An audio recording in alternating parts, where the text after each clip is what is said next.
명절 좋은 날을 맞았는데 오늘 설교의 본문이 심판에 대한 이야기라서 마음이 조금 무겁습니다만, 그러나 하나님이 주시는 메시지라 믿고 오늘 이 말씀을 마음에 새기실 수 있기를 바랍니다.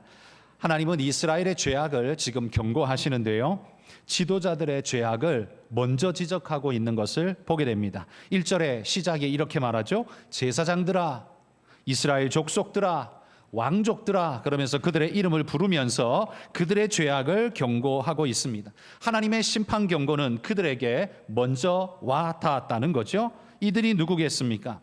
이들은 백성을 이끄는 지도자들이죠. 이끌고 지배하고 삶의 흐름을 만들어 가는 자들이 바로 그들입니다. 그래서 이 백성들은 이들이 만들어 놓은 삶의 흐름을 따라서 살아갈 뿐입니다. 그런데 이들이 옳고 바른 삶의 흐름을 만들었다면 백성들도 바른 삶을 살았을 텐데, 이들의 흐름이 삐뚤어지고 잘못되다 보니 온 백성들이 잘못된 길을 갈 수밖에 없는 그런 결과에 떨어지게 되는 거죠.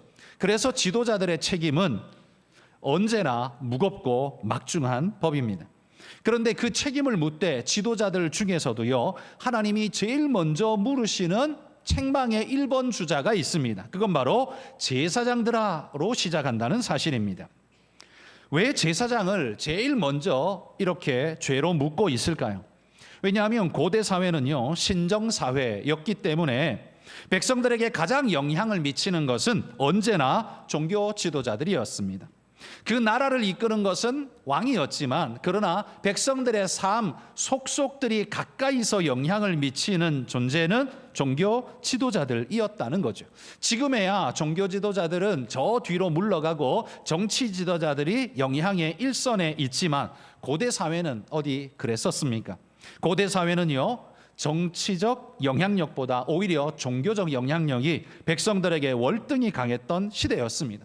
지금 21세기라고 하지만 서구 문화와 지금 우리들의 삶은 이 말이 종교적 영향은 우리에게 작다라고 말할지 모르지만, 오히려 아프리카나 제3세계나 이런 곳에는 여전히 이런 혈통적, 그다음에 종교적 영향력이 훨씬 더 강한 것을 여전히 보지 않습니까? 인류 역사에서 정치적 영향력보다 사실은 종교적 영향력이 훨씬 더 백성들에게 강하게 미쳐 왔다는 사실은, 이건 부정할 수 없는 사실이죠. 그런데 여러분, 여기 제사장들에 대한 죄를 지목한다고 해서 모든 제사장들이 다 썩었고 죄악되다, 이렇게 통으로 생각하기에는 어려움이 있습니다. 왜냐하면 이스라엘의 특수성 때문입니다.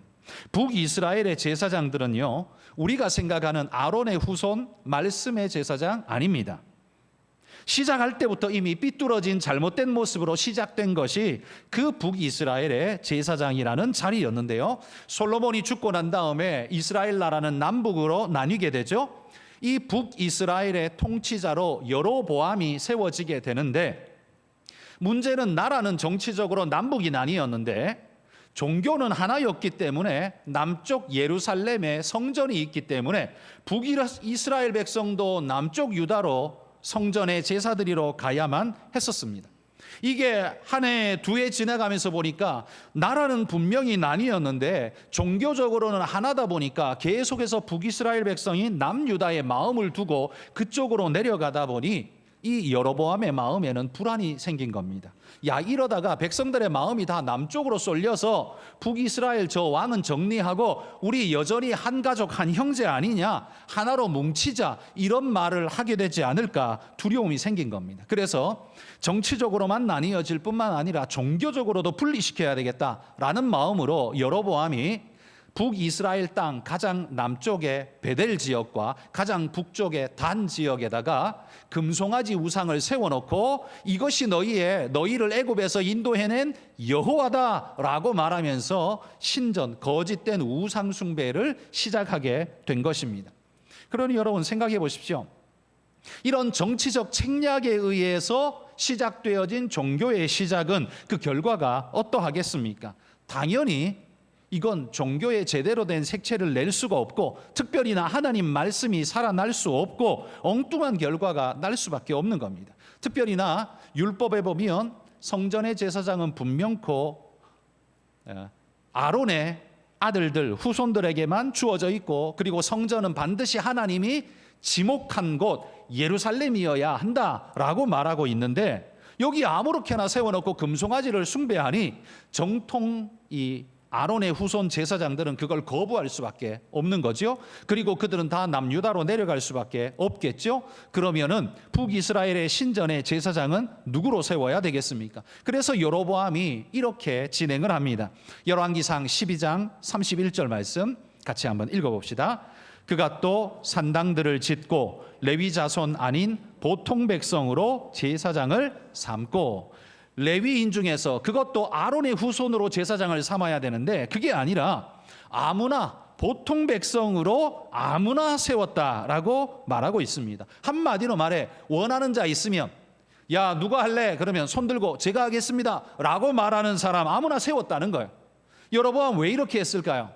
이 종교마저도 자신의 정치적인 책략 아래에 두기 위해서는 자기가 월급 주고 자기 말을 잘 듣는 사람을 세워야 종교적으로든 정치적으로든 자기 말을 따라올 수 있으니 그렇게 아무나 세워놓은 것입니다. 이렇게 세워진 북이스라엘의 제사장은 하나님과 아무 상관없는 존재가 돼버린 겁니다. 그러니 북이스라엘의 제사장은 종교적 의미의 제사장이 아니라 시작 때부터 이미 정치적 의미의 제사장일 수밖에 없었다는 말이죠. 한마디로 어용 제사장이었다는 겁니다. 북이스라엘의 역사가 그렇게 계속적으로 반복적으로 하나님을 대적하고 끔찍할 수밖에 없었던 이유는 이렇게 첫 단추를 깨었기 때문에 그들 앞에 죄악이 난무할 수밖에 없었다는 거죠. 자, 이렇게 여러분 아무나가 제사장 되고 나니까 그들이 드리는 제사는 무엇을 목적하면서 드리는 제사가 되었을까요? 하나님을 목적할 수 있을까요? 말은 이 금송아지가 너희를 애굽에서 인도해낸 여호와다라고 말하지만 정작 하나님을 목적하여 예배드릴 수 있을까요? 그럴 수가 없었습니다. 그들은 이 어용 제사장들은요 신앙인이 아니라 한마디로 말해 종교 직업인일 뿐이었습니다. 하나님이 그들의 목적이 되는 것이 아니라 하나님이 그들의 생계 수단이 될 뿐이었다라는 말이죠. 그러기에 예배의 목적도 하나님의 영광에 있는 게 아니라 그냥 참석한 사람이 만족하면 되고 기쁘면 돼. 그리고 헌금 많이 나오면 돼. 그래서 우리가 유지할 수 있고 떵떵거릴 수 있으면 돼. 이 정도였다는 거죠. 그러니 한마디로 그들이 예배하는 예배는 예배가 아니라 종교적 예술 공연에 지나지 않는다라는 말이죠. 그러니 그들의 본질적 예배의 목적은 돈이 되고 표면적 목적은 사람이 되어 있으니 하나님이 목적되는 예배를 도대체 어디서 드릴 수 있으며 이스라엘 백성은 하나님에 대한 신앙 교육을 어디서 받을 수 있을까요? 그러니 어디에서도 받을 수 없으니 이스라엘 땅이 그렇게 부패하고 하나님 말씀을 듣지 않는 존재가 될 수밖에 없는 건 이렇게 첫 단추가 잘못 깨어서 계속해서 흘러간 존재가 되었기 때문에 그렇습니다. 이런 자들이 만들어가는 북이스라엘의 종교는 어떤 모습, 어떤 결과를 낳겠습니까? 이게 여러분 가장 무서운 겁니다. 종교적인 허울은 쓰고 있는데 그래서 사람들이 볼 때는 종교 행위를 한다, 한마디로 신앙인이네 라고 생각할지 모르지만 그 속에는 신앙이 하나도 없었습니다. 오히려 파괴적이고 마귀적이었습니다. 껍데기에 신앙의 흉내를 내면서 그 속으로는 자기 욕심과 자기 이익을 추구하는 존재로서 하나님의 이름을 이용해 먹는 존재일 뿐이었다는 거죠. 그런 의미에서 그들의 종교는 마귀적이었다라는 말이에요. 여러분 선거철만 되면 교회에 찾아오는 정치인들이 있습니다. 교회만큼 단시간에 그리고 또 정기적으로 한 자리에 많이 사람을 모으는 곳은 드물기 때문에 정치인들은 평소에는 교회를 싫어하다가도 선거철만 되면 교회를 찾아옵니다.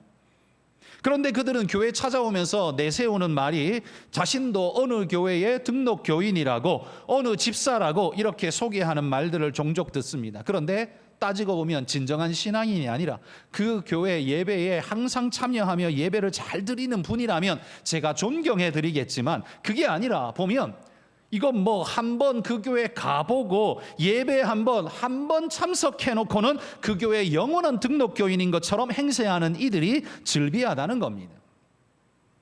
저는 차라리 비종교인을 선거에 뽑아줄지언정 그런 거짓 교회를 팔아먹는 자들을 뽑고 싶은 마음은 추워도 없습니다. 왜냐하면 이들은 반드시 한 번만 교회를 이용해 먹는 게 아니라요, 계속적으로 이용해 먹을 뿐만 아니라 교회에 와서 이 암적인 말들로, 엉뚱한 말들로 우리의 정신을 흐트러뜨리고 종교를 정치화시키는 일들을 하기 때문에 오히려 더 불편합니다.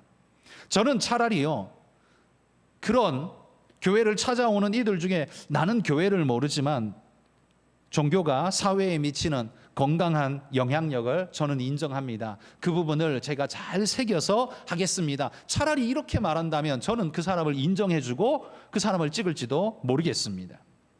그러나 여러분, 자기가 믿음도 없으면서 교회 가지도 않으면서 교회 간다고 무슨 교회 집사라고 흉내를 내면서 하는 사람들, 한마디로 신앙파리 정치인들, 그들의 현란한 입놀림에 속고 싶은 마음은 추워도 없습니다.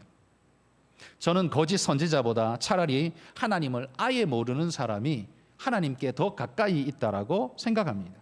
거짓 선지자는 한 번의 표를 구걸하기 위해서 교회에 찾아오지만 그게 한 번이 아닙니다. 계속적으로 때만 되면 교회를 이용해 먹을 것입니다. 저는 그것은 절대로 정당하지도 온전하지도 않고 정직하게 와서 정직한 말로 이야기하면 오히려 그건 받아들이기가 훨씬 더 쉽겠다라고 생각됩니다. 자, 오늘 본문으로 돌아가서 여러분, 하나님께서도요, 이스라엘의 죄악의 경고 대상 1번으로 정치꾼이 아니라 오히려 제사장을 지적하고 있다는 이 사실을 우리가 오늘 유념해야 합니다. 그들은 말씀을 따라 사는 아론의 제사장이 아니라 말씀이 뭔지도 모르고 종교를 팔아먹는 파렴치한 종교꾼들일 뿐이었습니다. 이들이 인도하는 사회의 모습을 적나라하게 보여주는 성경의 구절이 하나 있습니다. 사사기서 21장 25절 말씀 읽어봅시다. 그때에 이스라엘에 왕이 없으므로 사람이 각기 자기의 소견에 옳은 대로 행하였더라. 하나님을 왕으로 모시지 않는 자는 아무리 제사장이라는 이름을 가지고 목사라는 이름을 가졌어도, 선교사라는 이름을 가졌어도 그들이야말로 하나님의 심판 대상 1번이 된다는 사실을 오늘 우리는 본문을 보면서 두려운 마음을 가져야 한다는 겁니다. 그 이름을 가졌다고 해서 우리가 진짜 그런 사람이 되는 건 아닙니다. 제사장이라는 이름을 가졌다고 해서 그들이 진짜 하나님의 신실한 제사장이었습니까? 아니요, 우상 숭배자였습니다. 하나님을 팔아먹는 자였고 하나님을 모욕하는 존재였습니다. 그 이름이 그를 증명하는 것 절대 아니었다는 거예요. 그러니 여러분, 우리에게도 마찬가지 아니겠습니까? 그리스도인이라는 교회 다닌다는 이름 하나 가지고 우리에게 그것이 보장이 된다라고 생각하시면 큰 착각입니다. 여러분, 우리는 그 이름보다 더 중요한 것, 우리 삶에서 나타나는 향기, 우리 삶의 태도와 자세, 여러분, 이것이 여러분들을 증명해내는 재료가 될 수 있기를 소망합니다. 그래서 하나님의 심판의 대상에 올라가는 게 아니라 축복의 대상에 이름 오르는 그런 분들이 되시기를 축복합니다.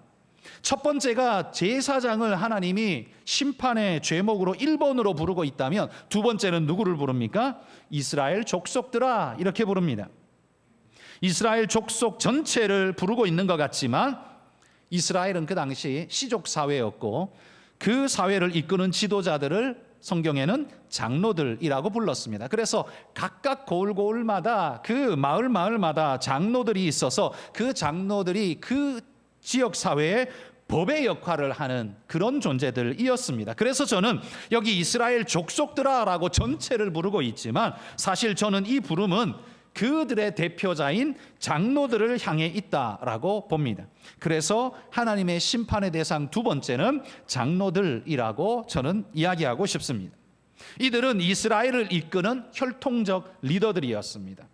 현대 국가관은 근세에 만들어진 최근의 것이지만 여러분, 인간이 탄생한 이후에 지금까지의 역사 속에서 그 모든 공동체와 역사를 지탱해온 것은 국가 개념이 아니라 사실은 민족 개념이고 가족 개념이었습니다. 그것이 공동체를 지키는 기본 개념이었습니다. 지금 우리는 서구화가 되어서 국가 개념이 훨씬 더 앞서 있지만 21세기인 지금도 여전히 저 제3세계나 아프리카 쪽에 가면 국가 이름보다는 시족 이름이 훨씬 더 그들을 결속하는 중요한 테두리가 되는 걸 볼 수 있죠. 아직도 지구상의 많은 퍼센티지는 국가의 이름보다는 시족의 이름으로, 혈통의 이름으로 운영되어지고 있는 곳이 많습니다. 처음부터 훨씬 더 그게 많았다는 말이죠. 그러니 그들을 대표하는 장로라는 그 이름은 얼마나 중요한 이름인지 모릅니다. 이들은 한 말 한마디로 그 지역의 법관의 행세를 할 수 있습니다. 그러니 이들이 하나님의 말씀을 제대로 가르치고 인도한다면 이스라엘이 이런 비참한 최후에 이르지는 않았을 것입니다. 그들이 잘못된 생각으로, 잘못된 욕심으로, 잘못된 길로 인도했기 때문에 하나님의 심판이 그들을 비껴가지 않고 그들을 직격하게 되었다는 거죠. 장로들이 그 마을 사람들을 하나님 말씀으로 제대로 이끌었다면 이스라엘 백성들이 이렇게 되었을까요? 비록 제사장들이 거짓되고 잘못되었다 할지라도 이스라엘을 이끄는 실제적인 그 소그룹 단위의 대표들, 장로들이 그 백성을 잘 건사하고 이끌었다면 그나마라도 소망이 있었을 텐데 그러지를 못했다라는 말이죠. 그래서 그들이 두 번째로 심판의 죄목에 이름 올리고 있다는 거예요. 세 번째는요, 왕족들아라고 부르고 있습니다. 이들은 나라의 군사적, 지휘적 힘을 가지고 있는 존재들이겠죠. 이들에게는 힘이 있고 그들의 손에는 법이 있습니다. 그들이 곧 법이고 그들은 법을 만드는 자들이었습니다. 그러니 그들이 바르게 했다면 온 백성이 바른 법 아래에서 바른 길을 따랐을 텐데 그들이 삐뚤어진 법을 만들어 놓으니까 백성들 전체가 엉뚱한 길로 갈 수밖에 없고 심판에 떨어질 수밖에 없는 상태가 되어진 것이죠. 그러니 우리가 이런 말을 들을 때마다 마음에 분노가 조금 침입니다. 제사장들과 장로들과 왕족들, 한마디로 말해 그 시대 백성의 지도자들, 그들 때문에 우리가 망했잖아 라는 마음이 막 들죠. 그러면 마음에 불편함이 일고 반감이 듭니다. 그들 때문에 내 삶이 팍팍하다 라고 이렇게 주장하게 됩니다. 여러분, 오늘 이 시대 우리나라를 보십시오. 그 누구도 내 탓이요라고 하는 사람은 단 한 사람도 없습니다. 그리고 전부 다 하나같이 내로남불일 뿐이고 누구 때문에, 무엇 때문에, 나라 때문에, 조직 때문에, 무엇 때문이라고 전부 다 이야기를 하고 자기의 허물과 죄를 돌아보는 사람은 거의 없는 시대가 돼버린 것 같습니다. 그러니 이런 말씀을 할 때마다 그들은 이 메시지를 들을 때마다 머릿속에 뭘 떠올릴까요? 아마 대통령이 떠오르고 국회의원이 떠오르고 장관이 떠오르고 뭐들 떠오르겠죠. 그런데 정작은 자신을 떠올리는 사람은 아마 단 한 사람도 존재하기가 쉽지 않을 겁니다. 그런데 여러분에게 저는 이렇게 한번 질문을 드려봅니다. 여러분, 지도자가 누굽니까? 지도자는 누구입니까? 꼭 대통령이 되어야만 지도자입니까? 그럼 우리나라의 지도자는 단 한 사람밖에 없는 겁니까? 그건 아니겠죠. 여러분, 지도자는 리드해 가는 사람이 지도자이죠. 그 시대의 물결과 흐름을 끌고 가는 사람, 자기의 공동체의 그룹을 인도해 주는 사람, 그들이 전부 다 지도자입니다. 직장을 놓고 보든 가족을 놓고 보든 아니면 친구 관계 속에 있든 무엇이든 간에 여러분이 누군가를 이끌고 있는 위치에 있다면 여러분은 지도자입니다. 그런데 여러분이 지도자라는 인식을 이제 갖고서 여러분 스스로를 한번 돌아보십시오. 여러분의 리드를 받는 사람들은 여러분의 좋은 가르침 때문에 옳은 생각을 하고 옳은 말들을 하고 옳은 길을 가며 옳은 선택을 하며 살아가고 있습니까? 나는 국회의원이 아니니까, 대통령 아니니까, 나는 지도자 아니야, 나하고 아무 상관없어 라고 생각하십니까? 만약 이런 생각을 하고 있다면 그 생각 자체가 굉장히 어리석고 유치한 생각일 뿐입니다. 우린 이런 설교를 들을 때마다 제일 먼저 머릿속에, 설교를 들으니까 교회에서 듣겠죠? 그러니까 제일 먼저 지도자 그러면 목사와 장로가 생각납니다. 그리고 좀 더 넓히면 대통령과 국회의원들이 생각납니다. 제사장들아 라고 하나님의 책망 소리가 들릴 때 우리 머릿속에는 우리의 얼굴이 떠오른 적 한 번 없고 꼭 그들의 얼굴이 떠오르게 되어 있습니다. 그러면서 나는 목사가 아니야, 나는 대통령이 아니야, 나는 국회의원이 아니야 라는 인식 속에서 자신을 제외시키는데 익숙해져 있습니다. 여러분, 우리 사회의 지도자는 목사와 장로 혹은 대통령과 국회의원, 장관들만 있는 게 아니죠. 여러분 가정에서 여러분이 자녀를 둔 부모라면 부모인 여러분은 무조건 지도자인 겁니다. 여러분이 교사라면 여러분을 따르는 학생들 앞에 여러분은 무조건 지도자입니다. 여러분이 어른이시라면 여러분의 아이들에게 지도자입니다. 여러분이 선배라면 후임에게, 선임이라면 후임에게, 부장이나 팀장쯤 되신다면 여러분의 팀원들에게 여러분은 반드시 리더입니다. 이런 것 중에 하나도 속하지 않은 사람은 아마 여기에 단 한 사람도 없을 겁니다. 그런 의미에서 여러분 모두는 지도자입니다. 그런데 이 지도자들을 향한 하나님의 선포에 우리는 항상 우리를 제외시키기 때문에, 이 말씀을 괄호 밖에서 듣기 때문에 내 마음으로 들어오지를 않습니다. 그러니까 말씀이 비껴나가는 겁니다. 여러분, 이 성경의 말씀은 창문이 아닙니다. 창문 건너편에 앉아있는 그 사람 보고 저 사람 보고 저 사람 보고 그렇게 보라고 있는 창문이 아니에요. 성경책은 거울입니다. 이 말씀을 빗대어 자신을 보라고 주시는 하나님의 거울이라는 말이죠. 그런데 이 말씀을 거울로 보지 않고 항상 창문으로 보니까 늘 딴 사람, 저 사람 손가락질하면서 늘 욕이나 하고 있는 겁니다. 하나님이 뭐라고 말해도 자기에게 접목할 줄 모르는 존재가 되는 겁니다. 그러니 내로남불이 될 수밖에 없는 것 아닙니까? 우리는 남 탓만 할 때가 아니라 바로 내가 우리 가정의 제사장이고, 내가 바로 우리 가정의 장로이고, 내가 바로 우리 가정의 왕족이라는 사실을 인식하고 우리는 두려운 마음으로 하나님 앞에 서야 합니다. 직장에 가서도 마찬가지고요. 그래서 그리스도인이 있는 모든 곳에서 그리스도인은 이미 그 존재 자체만으로 향내가 나게끔 되어 있는 겁니다. 티가 난다는 말이죠. 하나님은 구약의 제사장과 장로와 왕족들만 심판하겠다라고 말씀하는 게 아닙니다. 지도자된 우리 모두에게 동일한 잣대를 들이대시겠다라고 오늘 무서운 말을 하고 있다는 말이죠. 그러면 여러분, 이런 지도자들이 도대체 무슨 잘못을 했길래 하나님이 이렇게 심하게 그들을 책망하고 계실까요? 1절 하반부에 보시면 이렇게 말합니다. 너희가 미스바에 대하여 올무가 되며 다볼 위에 친 그물이 됨이라. 너희가 올무가 되고 그물이 되어서 너희 백성을 사로잡고 죽이고 하는 일에 앞장섰도다, 이렇게 말하고 있습니다. 이 부분에 대해서 김서택 목사님이 이렇게 설교를 한 부분, 제가 한번 한 문단 통째로 한번 여러분에게 읽어드리겠습니다. 미스바와 다볼은 모두 유명한 믿음의 역사가 있었던 장소이다.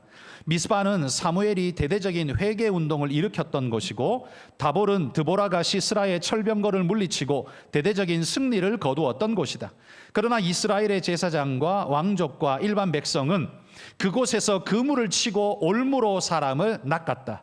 이스라엘 안에서 하나님을 바로 믿으려고 하는 자들에게 미스바와 다볼에서 하나님을 섬기자라고 유인을 한 후에 그들을 반역자로 체포하거나 죽였던 것이다.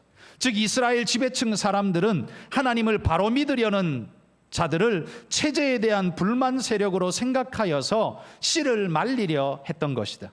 결국 지배층 사람들이 자기들의 욕심을 채우기 위해서 바른 신앙을 가진 사람들의 씨를 말렸기 때문에 그들 자신들이 회개할 수가 없었던 것이다 라고 이야기를 하고 있습니다. 여러분, 이스라엘 백성과 그 지도자들이 뭘 했어요? 오히려 하나님 믿는 자를 올무를 놓아서 다 잡아 죽였다는 겁니다. 마치 아합과 이세벨이 경건한 하나님의 사람들을 다 잡아 죽인 것처럼 이스라엘은 한 번에 그친 게 아니라 지속적으로 그런 일을 계속 했다는 겁니다. 그러니 이 제사장들은 말씀을 가르쳐야 할 책임 있는 존재임에도 불구하고 말씀을 아예 모르니 가르치지 못하는 겁니다. 가르칠 수도 없고. 그러니 가르치지 않는 죄에다가 뿐만 아니라 하나님께로 나아가는 자를 오히려 사로잡아서 권력자들에게, 왕들에게 팔아넘기는 이런 어용 제사장과 선지자로서 하나님께 나아가는 자를 잡아 죽이는 이런 끔찍한 일을 일삼는 존재가 되어버렸다는 겁니다. 의도적으로 하나님을 아예 섬기지 못하도록 씨를 말리는 일을 행했다는 겁니다. 올무를 놓고 그물을 쳐서 사로잡아 버렸다는 거죠. 여러분, 어느 사회나 지도자들은요, 법률과 규칙을 만드는 자들입니다. 그런데 그들의 말과 규칙과 사상과 논리들이 백성으로 하여금 하나님께 나아가는 데 도움을 주는 게 아니라 오히려 올무가 되게 하고 하나님을 오해하게 만들고 또 하나님을 버리게 만들어 버리지 않습니까? 지금 우리 사회 지도자들이 이끌어가고 있는 모양새가 그렇지 않습니까? 그리고는 그들의 행실 위에다가 간판을 이렇게 붙이죠. 합리, 정의, 공정, 인권, 이런 이름을 써붙여 놓습니다. 이 멋진 이름이 왜 여기에 쓰여야 하는지 모르겠지만 그들의 사악한 시커먼 속내를 가리기 위해 가장 좋은 이름표를 그들은 원하는 대로 사서 갖다 붙여놓은 거죠. 오늘 이 시대에 누구도 소외되지 않고 차별받아서는 안 된다는 이 좋은 말, 이 올바른 주장이 오히려 더 많은 사람으로 하여금 병들고 오염되고 미래 사회를 파괴시키는 방향으로 끌고 가고 있는 오늘의 모습을 보노라면 인생에게 지혜가 참으로 있는가라는 질문을 다시 던지게끔 만듭니다. 더 많은 사람들을 베델과 단으로 끌어들이며 이게 바로 하나님이다 라고 금송아지를 내세우고 있는 이 모습이야말로 오늘 이 시대 우리의 모습, 이 시대의 모습 아닌가라는 생각이라는 말이죠. 이게 바로 이스라엘이 행한 죄였습니다. 하나님은 지금 호세아를 통해서 이것을 지적하고 있는 겁니다. 그런데 이들 지도자들의 잘못은 이거 하나에 그치지 않습니다. 2절에 한번 보십시오. 그들이 썩은 존재일 뿐만 아니라 그것이 무엇으로 확장되어지냐 하면 패역자가 살육죄에 깊이 빠졌다라고 이야기를 하고 있습니다. 여기 패역자가 누굽니까? 하나님 앞에 패악질을 하는 사악한 존재들이죠. 제사장, 장로, 왕족들, 그들입니다. 이들로 대표되어지는 사악한 무리들입니다. 그런데 이들은 본질적으로 자기만 패역한 게 아니라요, 그 패역을 가지고 살육의 죄를 저지르고 있다는 겁니다. 자기만 썩은 게 아니라 남까지 피해를 입히며 죽여가고 있다는 거예요. 패역한 자가 권력과 힘을 가지면 어떻게 됩니까? 이게 자연스럽게 살육의 죄로 이어지게 됩니다. 왜냐하면 그들의 정신과 도덕성이 이미 패역한 자, 썩은 자이기 때문에 그렇습니다. 그러니 그들의 만들어내는 결과는 그들이 실력이 아무리 좋아도 도덕성과 윤리가 없으니 끔찍한 결과를 낳을 수밖에 없는 거죠. 그러니 여러분, 우리가 지도자를 아무렇게나 뽑아서 되겠습니까? 많이 봤다, 이거 하나로 뽑아서 되겠습니까? 그들의 도덕성 없이, 도덕성은 검증하지 않고 일구이연하지 않는 정직한 사람인가, 이건 생각하지 않고 그저 실력만 보면서 우리가 뽑아놓으면 기술 좋은 도둑놈을 뽑아놓은 것처럼 되지 않을까요? 여러분, 실력도 중요하지만요, 그 실력을 건강하게 사용할 수 있는, 핸들링할 수 있는 존재, 그건 바로 그들의 도덕성과 윤리의식에 기초하지 않을까요? 바로 하나님의 성품을 가진 자만이 자신이 가지고 있는 그런 실력을 건강하고 아름답게 사용할 수 있지 않을까요? 여러분, 공부 잘하는 것보다 중요한 게 지혜로운 것 아니겠습니까? 바로 이 차이를 우리는 우리 삶에서도 구현해낼 수 있어야 한다는 말입니다. 여러분, 힘을 가진 자는요, 내게는 힘이 있다라고 큰 소리 치겠지만 그들을 향해 하나님도 큰 소리 치십니다. 뭐라고요? 2절 끝부분에 하나님이 이렇게 소리칩니다. 내가 그들을 다 벌하노라 라고 말합니다. 여러분, 우리는 이 사실을 확실히 믿어야 합니다. 그들이 힘이 있다는 사실을 믿으라는 게 아니라 그런 힘 있는 자들을 다 지켜보면서 하나님이 살아계심과 역사하시고 계심을 우리는 믿어야 한다는 말이에요. 그들의 힘을 믿는 게 아니라 하나님의 공의를 믿어야 하는 겁니다. 비록 오늘 당장 지금 이 순간 하나님의 심판이 주어지지 않아도 저들은 돈을 많이 써서 유능한 변호사를 사서 교활하게도 법망을 피해서 도망다니고 있는데 어떡합니까? 가슴을 칩니까? 여러분, 걱정하지 마십시오. 하나님께서, 하나님의 공의에서는 절대로 그들이 벗어날 수 없다는 겁니다. 아무리 유능한 변호사를 써도 하나님의 심판에서는 그들이 비껴갈 수 절대로 없다는 겁니다. 힘있고 권력 있는 자들의 죄는 하나님께 결단코 숨겨지지 못합니다. 왜냐하면 하나님께서 큰 권한을 주신 만큼 큰 책임을 그들에게 물을 것이기 때문에 그렇습니다. 비록 사회에서는 그들이 처벌받지 않고 교묘하게 도망갈 수 있을지 몰라도 그들은 하나님의 공의에서부터 벗어날 수 없다는 사실입니다. 바로 이것을 그리스도인들은 두려워해야 합니다. 여러분, 저는 오늘 이 시대, 오늘 지금 이 시대 21세기 신앙한다라고 말하는 그리스도인들의 가장 큰 문제점 중에 하나가 경외감을 잃어버린 신앙생활이 가장 큰 문제라고 생각합니다. 하나님은 사랑이시라라는 말을 너무 많이 내뱉으면서 자기 죄를 그 속에 감추면서 교묘하게 행하는 자들이 하나님은 사랑인 줄은 아는데 하나님은 두려운 분이시라는 사실은 왜 모를까요? 여러분, 경외가 뭡니까? 경외의 단어의 베이스는 두려움이 베이스입니다.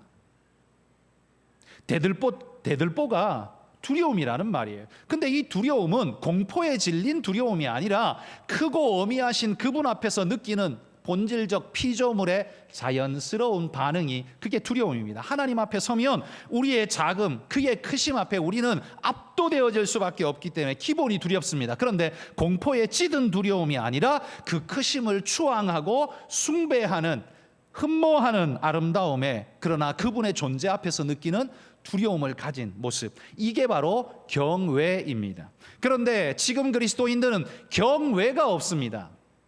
하나님은 사랑이라는 말은 잘도 하고 잘도 떠들어대고 그러면서 잘도 교묘하게 자기의 죄를 아무렇지 않은 듯 그러면서 또 짓고 또 짓고 또 짓는데 아무 느낌도 없이 반복하는데, 하나님의 경외를 잃어버리니까 그런 일이 벌어지는 겁니다. 여러분, 하나님이 살아계시고 하나님이 지금 나를 보고 계신다는 걸 믿는 사람이 그분의 눈앞에서 죄를 버젓이 아무렇지 않게 아무 느낌 없이 지을 수 있을까요? 없습니다. 그런데 그런 사람이 있다면 그는 하나님을 믿는 사람일까요? 아닙니다. 그 사람은 교회에는 다닐지 몰라도 하나님을 안 믿는 사람입니다. 왜? 하나님이 보고 계신다는 걸 철저히 무시하고 있는 사람이거든요. 안 믿으니까 그렇게 하는 것 아닐까요? 하나님의 존재를 안 믿고 하나님의 심판을 안 믿기 때문에 그런 것 아닐까요? 만약에 하나님의 심판을 확고하게 믿는다면 두려워서 어떻게 그럴 수 있을까요?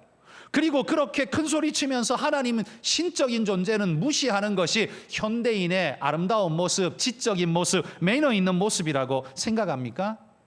그런데 교회는 왜 오죠? 그런데 교회는 왜 다니죠? 그럴 것 같으면 교회에 뭐하러 옵니까? 시간 낭비, 돈 낭비, 노력 낭비, 그걸 왜 합니까? 여러분, 신앙의 기본 베이스는 하나님을 두려워하는 겁니다.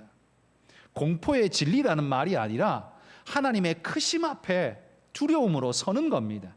바로 거기에서부터 신앙의 태도가 나오는 겁니다. 그런데 하나님을 경외하지 않으니까 태도가 건방집니다. 태도가 교만합니다. 태도가 사악합니다. 무슨 짓을 해놓고도 마음에 찔림이 없습니다. 여러분, 그러니까 교회가 통째로 욕을 먹죠. 그러니까 봐봐, 교회 다니는 사람이 교회를 저렇게 무시하니 우리가 교회를 믿을 필요가 뭐 있어, 이런 말 하지 않겠습니까? 그러니 여러분, 바로 그런 사람들이 하나님의 욕을 다 먹이고 다니는 겁니다. 우리가 하나님을 경외하고 두려워하면서도 우리의 허물과 약함 때문에 실수하고 범죄할 수 있습니다. 그건 자금이고 약함 때문에 벌어진 일이지만 그것을 뻔뻔스럽게 하는 사람들은 아예 하나님을 무시하는 존재들이죠. 여러분, 이건 신앙이 아닙니다. 여러분, 이 자리에 앉아 계신 우리 한가람의 우리 모든 성도님들은 하나님을 무시하고 뻔뻔스럽게 행동하는, 여러분, 그건 교회 다니는 사람이지 절대로 신앙인이 아닙니다. 그 사람은 종교인이지 절대로 그리스도인이 아닙니다. 여러분, 하나님을 두려워하시기를 소망합니다. 오늘 이 시대가 하나님을 너무 가볍게 여기고 축구공처럼 발로 차고 다니고 있는데, 하나님이 그런 분입니까? 하나님이 어디 그런 분입니까? 정말 답답하기 그지없는 오늘 이 시대입니다. 사랑이라는 말 뒤에 네 맘대로 해도 된다라는 면죄부를 받은 것처럼 행동하는 그리스도인, 중세기를 21세기로 땡겨놓은 것 같이 행동하는 그리스도인, 여러분, 그건 절대로 옳은 일이 될 수가 없습니다. 하나님을 두려워하시기를 바랍니다. 여러분, 이런 힘있고 권력 있는, 한마디로 다 가진 자들이 받게 되는 심판이 무엇이겠습니까? 6절에 하나님이 그 심판을 이렇게 말합니다. 읽어봅시다. 6절, 그들이 양떼와 소떼를 끌고 여호와를 찾으러 갈지라도 만나지 못할 것은 이미 그들에게서 떠나셨음이니라. 그들이요 양떼와 소떼, 양과 소를 가져가는 게 아니라 양떼와 소떼를 가져간답니다. 그러니까 복수죠. 많이 가져간다는 소리예요. 그럼 그게 얼마일까요? 뭐 소 한 마리 수백만 원 하죠. 지금 우리의 느끼는 수백만 원하고 그 당시의 소 한 마리의 가치는 아마 제가 생각할 때는 차이가 너무 많이 날 것 같아요. 그래서 여기 양떼 소떼는 우리가 계산하면 수천만 원 이렇게 계산할지 모르지만 이 시대에는요 수억 원 수십억 원의 느낌이었을 것 같습니다. 그런데 그렇게 많이 가져가도 하나님을 못 만난대요. 왜요? 하나님이 만나 주시지 않기 때문입니다. 왜 여러분 제사에 소떼와 양떼를 가져갑니까? 자기 죄를 씻고 용서받고 구원 얻기 위해서입니다. 그런데 하나님이 만나주지 않으면 뭐가 이루어질 수 없어요? 구원이 이루어질 수 없어요. 속죄가 이루어지지 않습니다. 그들의 죄를 그들이 짊어져야 하는 겁니다. 그러니까 그들이 아무리 많은 재물을 가지고 가도 하나님이 만나주지 않습니다. 하나님은 돈으로 매수되는 분이 아니라는 말입니다.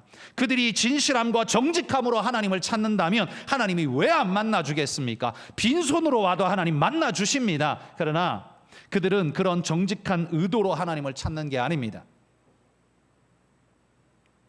양떼와 소떼를 가지고서 자신의 양심에 면죄부를 얻어보고 좀 구원을 한번 얻어볼까 하는 마음으로 들고 오지만 성경은 분명히 말합니다. 그들은 하나님을 만날 수 없다. 다시 말해서 그들에게 구원은 절대로 없다라는 말이죠. 근데 하나님 왜 안 만나 주실까요? 뭐 때문에 안 만나 주실까요? 7절에 그 이유가 나옵니다. 읽어봅시다. 7절에 그들이 여호와께 정조를 지키지 아니하고 사생아를 낳았기 때문이다. 거기까지만 읽어봅시다. 그들이 여호와께 뭘 지키지 않았어요? 정조를 지키지 않아서 뭘 낳았습니까? 사생아를 낳았습니다. 여러분 사생아 이게 백과사전적 정의로는 혼인관계 없이 남녀 사이에서 출생한 자, 이게 사생아입니다. 그러니까 이스라엘이 하나님을 남편으로 둠에도 불구하고 하나님이 자기를 신부로 불렀음에도 불구하고 이스라엘이 가나안 땅 안에 들어가 보니까 우와 바알도 있네, 아세라도 있네, 흰놈도 있네, 뭐도 있네 하면서 그들이 자기를 풍요롭게 할 것처럼 바알에게 우상 숭배하고 제사를 지내야 비가 오고 풍성한 열매를 맺는 것처럼 여호와는 전쟁의 신이니까 싸움 나갈 때만 찾고 농사 지을 때는 바알을 부르자라고 하면서 그런 짓을 저지르면서 그렇게 우상 숭배를 일삼는 거, 이게 뭐예요? 이게 바로 외도이고 이게 바로 음행이고 이게 바로 고멜의 짓입니다. 그래서 낳은 산물이 뭐예요? 낳은 자식이 사생아죠. 그렇게 낳은 자식이 사생아라 부르죠. 그런데 우상 숭배하고 엉뚱한 짓하고 죄악된 길을 걸으면서 그 결과로 낳은 행동의 결과물들, 그걸 오늘 본문이 지금 사생아라는 표현을 쓰고 있는 겁니다. 사람으로 치자면 아합 같은 존재가 진짜 하나님 앞에 사생아 같은 존재죠. 도덕적으로 치자면 간음과 음행과 살인과 패역이 사생아 같은 일이죠. 여러분, 여러분의 삶이 이런 삶의 결과를 낳는다면 오늘 본문이 여러분을 지적하고 있다는 사실을 기억하셔야 합니다. 여러분, 설교를 마무리합니다. 이 질문으로 마무리하고 싶습니다. 여러분은 인생에서 무엇을 낳고 있습니까? 정결하고 거룩한 자녀들을 낳고 있습니까? 그 자녀는 진짜 자녀를 말하는 게 아니라요, 거룩한 행동의 열매, 삶의 열매들을 말하는 겁니다. 만약 그게 아니라면 하나님과 전혀 무관한, 나는 하나님의 백성임에도 불구하고 나는 죄와 악에 야합하면서 그들과 연합하면서 그들의 법을 따라서 인생의 결과물을 낳고 있다면 그게 바로 사생아라는 말이에요.